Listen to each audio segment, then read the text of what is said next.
estamos aquí después de que han sido 12 años pasados de carrerita, caminito y celebrando que os acabáis de casar.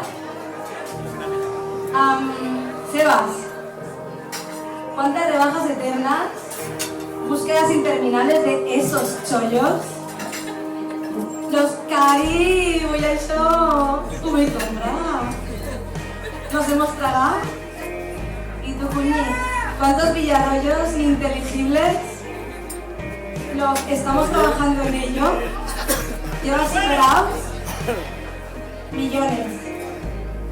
Y cada una de esas veces me habéis enseñado lo que es el amor de verdad, ese que existe.